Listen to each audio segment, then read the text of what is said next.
all participants of the first international conference on Islamic civilization. May I introduce myself first? My name is Ibu Hidayatus Salihah. I am the moderator of this panel session discussion. And today, we will be discussing the topic Islamic perspective on sustainable development and the role of Islamic economy toward global finance in the third millennium. And today, actually, we are lucky that we have the speaker from two different countries, from our country and also from Russia. But for the first speaker is from Indonesia, okay? And he is already with us now. Before I introduce him, okay, I will remind everyone that each speaker will have only 20 minutes to talk. And after 20 minutes, I will open the question and answer session. So if you have any question or any comment, just write it down, okay, in the chat of Zoom column meeting, and I will read it, okay, after the session, the session finish. Okay, without further ado, I will read the curriculum for the first speaker, Dr. Randes Himawan Bayu Patria DMA PhD. Thanks for joining us, Dr. Randes Himawan Bayu Patria DMA PhD. He is the director of the Center for Research in Social Science and Humanities, CRIISH, is Java, right? Jember University, Indonesia. And he is also a senior lecturer at the Department of International Relations, Faculty of Social and Political Science, University of Jember. With an Australian government scholarship, he received a PhD in Asian Studies, Comparative Politics from the Flinders Asia Center, School of Political and International Studies, Flinders University, Adelaide, Australia. He has a lot of research experiences, besides having been a visited research fellow at the Department of Asian Studies, University of Bangkok, and also Australian Study Center, University of Indonesia, Jakarta. He is also the recipient of Fulbright Award to become a visiting scholar at Southern Illinois University at Cambodia, CIUC, USA, working at the United States political system. Okay, and his academic research interests and publication, including research papers, conference, proceeding journal, and mostly focus on comparative political globalization, human security. And the last, Mr. Patriadi is also co-founder and a member of a Forum Sejahtera, a forum whose members include Indonesian and Malaysian academics who have a concern for human-centered development and sustainable development. Okay, ladies and gentlemen, the distinguished audience, without further ado, we will give the time for Dr. Randes Himawan Bayu Patriadi to present his paper, I think, not research paper, but his paper. And the title of the paper, okay, what is the title? In Search of Islamic Perspective on in Search of Islamic Perspective on Sustainable Development. Times is yours. Thank you, Ms. Moderator. Bismillahirrahmanirrahim. Assalamualaikum warahmatullahi wabarakatuh. I would like to thank to the committee for having me as one of the speakers this afternoon. My title, is it okay with my Yes. voice? Yes, Okay, okay. thank you. I would like to share my presentation first. Okay, so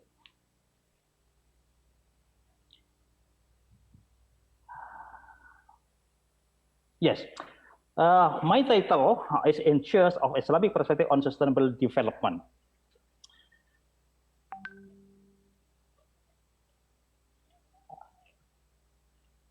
This is the background.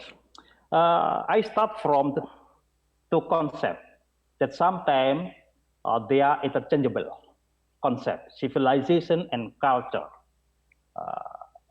Culture is sometimes perceived as a derivative of civilization.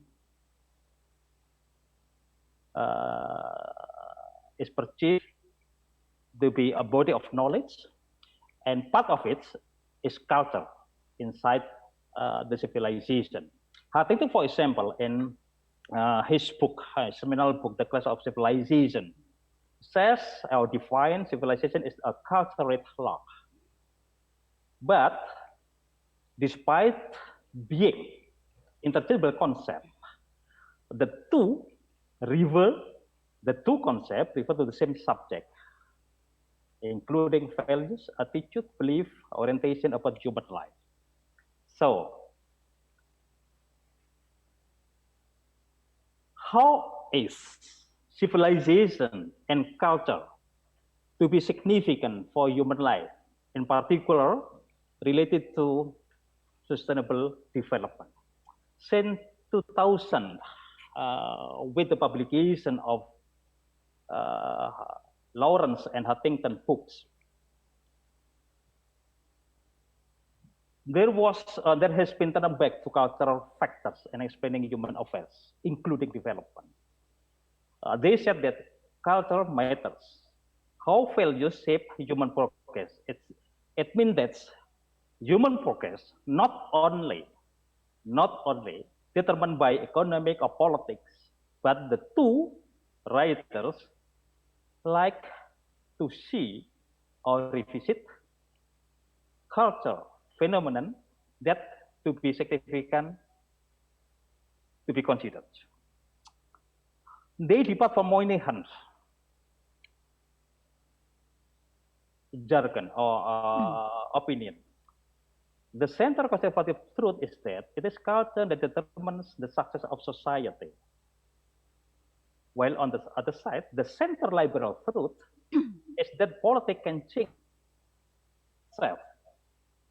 So our topic and our discussion this afternoon will focus on to the conservative truth rather than the liberal one. So now I'm embarking from conceptual progress dealing with the sustainable development. As widely known that in terms of concept, sustainable development experience significant progress. Embarking from the Brundtland Commission in 1987, sustainable development is defined development that meets the needs of the present without compromising the ability to the future generation to meet their own needs. This is one of the reference about definition of sustainable development. But at the 2000 Summit on Sustainable Development, there is another significant progress dealing with the sustainable compact. And that forum, it was coined, what we call it, the SEE model of sustainability. The concept of sustainable development was made into details that include three pillars of sustainable development, comprising of social, economic, and environmental needs. So, as said by the previous speaker, there are three aspects: social, economic, and environmental. Of course, social includes human beings. But the main question is, where is the Islamic perspective? It's like equal. So I will argue that it should be questioned based on the reference from Islamic teaching. Crucial question. Though the sustainable development concept has experienced significant progress, but why Islamic perspective failed to win over the argument for sustainable development? It is hardly identified what is contribution of Islam or Islamic teaching in shaping sustainable development concept. So it seems to me that up to now, Islam is being removed from the global discourse on sustainable development. Additionally, in other words, Muslims not actively, especially Islamic scholars, not actively engaged with sustainable development issues. But another crucial point is a question which is asking what are the historical evidence of Islamic development? At this point, Muslims also suffer for lacking any showcase of best practice that can be suggested in global discourse dealing with sustainable development. So, embarking from this crucial question, I want to elaborate and I want to argue where is the Islamic perspective dealing with sustainable development. Let's see the next caption. References for the concept of faith and Aduriyat, Surah of Holy Quran, verse 56. It is God has created for you all that is on earth. Verily, I am going to place a viceroy, mankind, on earth. Dr. Ahmad, the previous speaker, also quote these verses. The second, referring to Maqasid Syariah. We can summarize that Maqasid Syariah, as also quoted by the previous speakers, is promoting the well-being of all mankind that lies in protecting their faith, deen, their human self-love, their intellect, akal, their posterity, nasal, and their wealth. So, how this reference can be used to contribute at the global discourse of sustainable development. So, where is the position of Islamic concept dealing with the concept of sustainable development?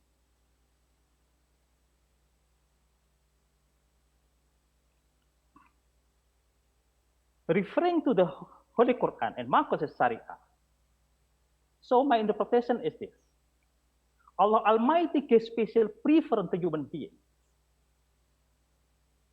with an authority to manage everything on earth. But we should underline this, it should be in line with God's guidelines. So the problem of sustainable development, that is the strain of economy and people within a limited environment, the four key concepts should be simultaneously well managed, including wisdom or hikmah, justice or adl, public interest or amaslaha, and innovation istihad. Now, after realizing the reference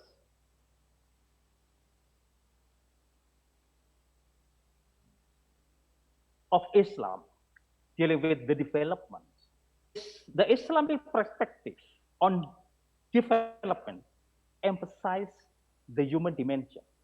This is why, from the start, I questioned the existing concept of sustainable development that perceive the three pillars: social, economic environment at the equal position. Because refer to the Islamic concept, human is a central subject. So, by this elaboration and my interpretation, I argue that the broader and humanizing dimension that indigenous and cultural tradition, including the Islamic one, have to offer in strengthening the global discourse on SD. I think this is part of our mission, how make Islam has a voice globally, especially in the discourse of sustainable development. In this regard, I see that the sustainable development should be seen as spiritual activity, not merely a worldly one, not merely deal with things. Because human being, according to Islamic practice, is Khalifatullah fil ard. So the implication of this elaboration, the ethical values essential for sustainability must be rooted in the ultimate or immaterial reality which exists beyond the material realm of reality. So I just want to make to wrap it with. For me, in my thought, spiritual capital should drive human capital. Why I'm rather reluctant to use, in this case, related to the human sustainable development, rather reluctant to use human capital, because historically, conceptually, human capital is subordinated to economic motive. As far I know,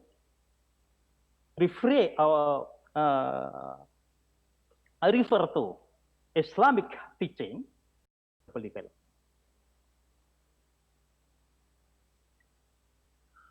The last,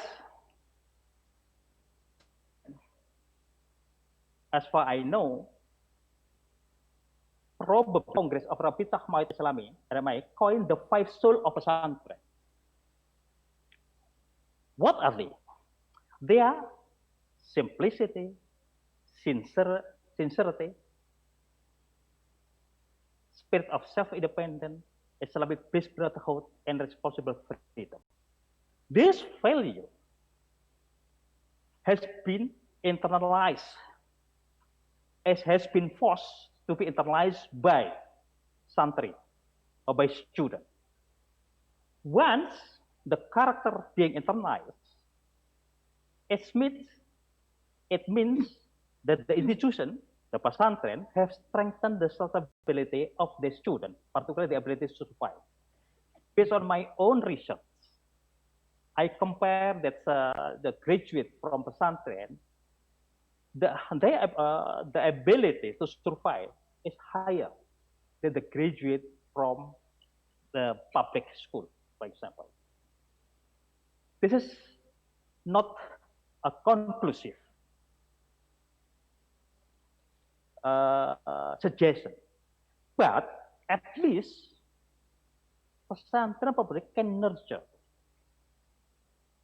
or being an example the institution that place human being as a central subject for sustainable development, particularly how to make people or human being, particularly the santri, can sustain their lives without any dependent to other agencies, including the state. This is part, of my example, how to search of the tenets Islamic sustainable development and looking for the best practice in Islam, what or how sustainable development can be realized. So that's all. So thank you for your attention. Assalamualaikum warahmatullahi wabarakatuh. Waalaikumsalam warahmatullahi wabarakatuh. Thank you, Bapak Himawan, PhD. I think that's excellent. That's very interesting when Bapak Himawan can argue strongly, yeah, that human dimension as the sustainable development uh, in the perspective of Islam. Okay, um, I underlined it here that this is hard to identify the Islamic perspective on the sustainable development. So what should be developed, what should be sustained on the perspective of Islam. There are at least two reasons for this shortcoming besides being removed from the discourse. Islam also suffer from lacking any best practice. Therefore, Islam should actively engage with sustainable development issues. And I also note that Bapak Himawan can argue strongly in his paper that what I have told you, that the Islamic perspective on sustainable development would emphasize the human dimension and see it as a spiritual activity than merely the word one. Ladies and gentlemen, uh, the participant of this international conference, if you have any question, any inquiry related to his presentation, you can raise your hand or you just can chat. Okay, write down in the column Zoom meeting chat, or you can ask directly by showing your video, maybe. Is there any question for Mr. Himawan? In chat, there is no question. No question?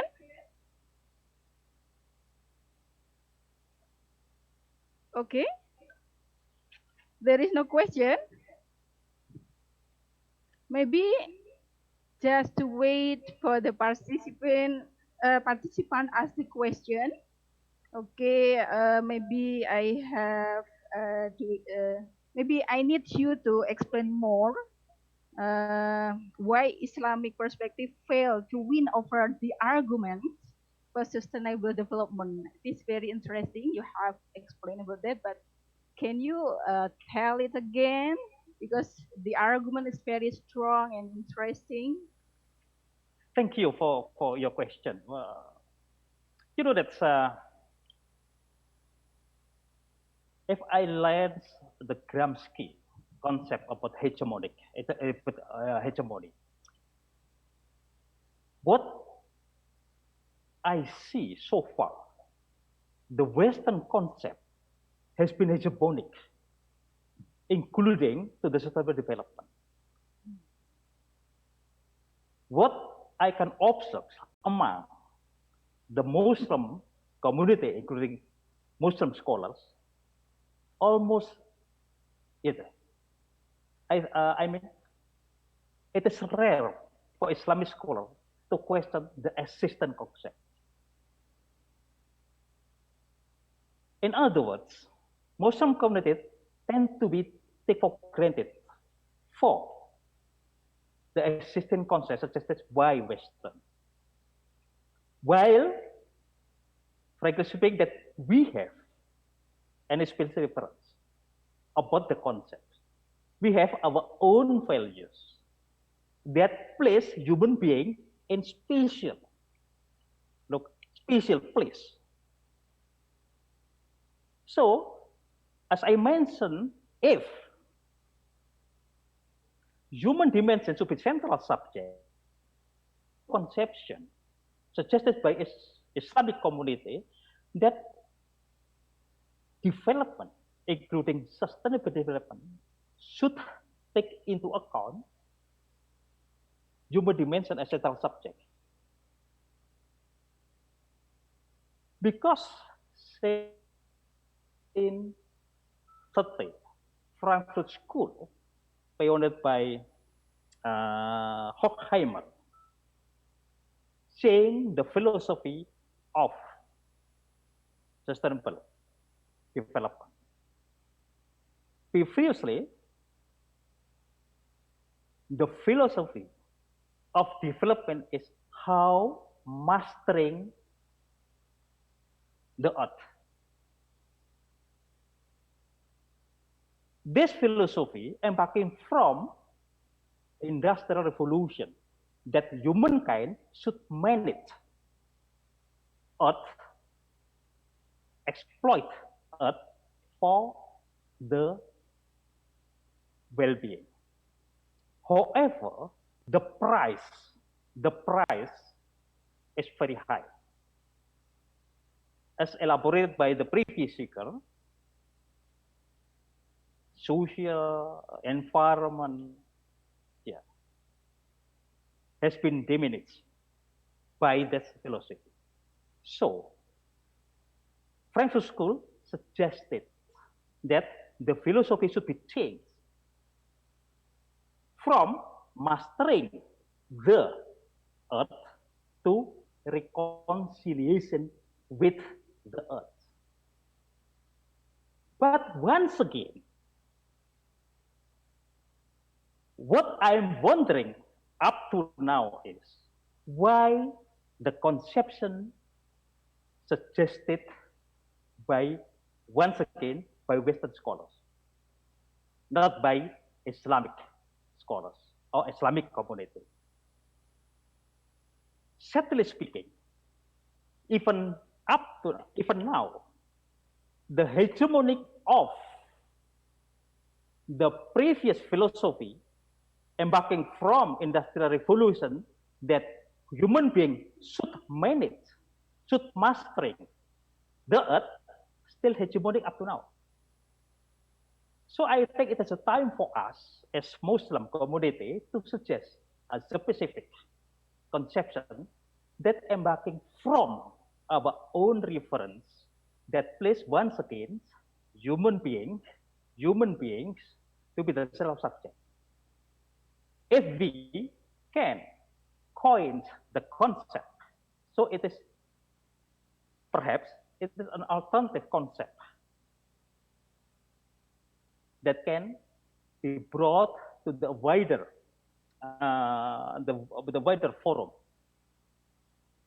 as counter hegemonic thought dealing with sustainable development. So back to the question, I think why Islamic concept has been removed, because there has been hegemonic idea that in which we are not critical to that. So for many people, including Muslim society, tends to take for granted what the existing concept of sustainable development. That's my answer. Thank you. Okay, that is very clear, comprehensive, and in-depth. Okay, ladies and gentlemen, while waiting for the next speaker, maybe I think it's good if you have just one question, if you can appreciate to his presentation, maybe just give comment in the chat. Is there any question? Just one question? Okay, once more, because this is very interesting. While waiting for the response for the participant, Bapak Himawan, you have explained it in your last presentation about that you find the human dimension, a good human dimension, as the sustainable development, part of sustainable development, or the point of sustainable development is developing in pesantren. Yes. Wow, that's interesting, I think. Can I mean that can these values that developed in pesantren also find it in other institutions? Do you think, or this is the best just in pesantren, and absolutely it also can find in any other institution? Please. Okay, Yeah. okay. Then. Thank you once again for your question. This is my part of my research actually. Collaborated with Malaysian scholars. Now, we are focusing how to make a model. So the first step we have to do is to identify what are the types Islamic development. That's important. So what is the principle, what are the values that should be included at there? And then we make, based on the model. Because that the pesantren itself, uh, some of them are history, particularly in response to the globalization. Based on my interviews at the field, many are worried about the penetrating globalization because globalization contains intruding values. So now, most, at least part of the pesantrens, is how to be defensive to the penetrating foreign values. So I start to refine what values that want to be sustained over there. But it is not merely about values. The daily daily life practice in pesantren also contribute how to make trust, as speaker identified before, brotherhood, and also human capital. But human capital that's embarking from spiritual. It means that what students do, what santri do, is based on spiritual element. So back to your question, is it possible that pesantren model of education can be adopted into other institutions? For the time being, I would say it is possible, but it should be modified with the contemporary environment. In other words, that pesantren have a potential thing to be adopted to make a contextually model related to the current situation. Thank you. Okay. Okay. I think it's enough. There is no question until now, but I think it's really enough. That's very interesting. Ladies and gentlemen, I will, trying to read my note. Yes, my notes here from his interesting presentation. Okay. Point from Pak Himawan. Yeah. When I ask question why Islamic perspective failed to win over the argument for sustainable development, and uh, he explained it that this is because Islam is being removed from the global discourse on sustainable development, and then Islam is not actually engaged with sustainable development issues, and there is the historical evidence of Islamic development that Muslims suffer from lacking any best practice. And then his strong argument engaging with the sustainable development that the Islamic perspective emphasized the human dimension, and the strong human dimension can be built in pesantren because in pesantren students can learn the values of simplicity, sensuality, spirit, and brotherhood. Okay, but it is possible for other institutions to adapt that values to develop human being. Okay, I think this is uh, the last presentation because I got a message from the committee that the speakers from Russia and the speaker from Tunisia, yeah, couldn't be contacted yet. Maybe if we are lucky, they will give presentation later, or maybe this is the last before we have the panel session, the committee. Okay, thank you so much, Pak Himawan. This is very You're very welcome. interesting Thank you. paper. Okay, I think this is all the parallel session. Thank you for everyone, and we do hope that this, I mean that, how to say, because I'm thinking about the next speaker. Okay, but that's fine. Okay, we did. Okay, so this is the last of this panel session conference. Thank you so much. Thank you Pak Himawan. Thank you everyone. Wassalamualaikum Thank you. warahmatullahi wabarakatuh. Waalaikumsalam warahmatullahi wabarakatuh. Thank you. Thank you.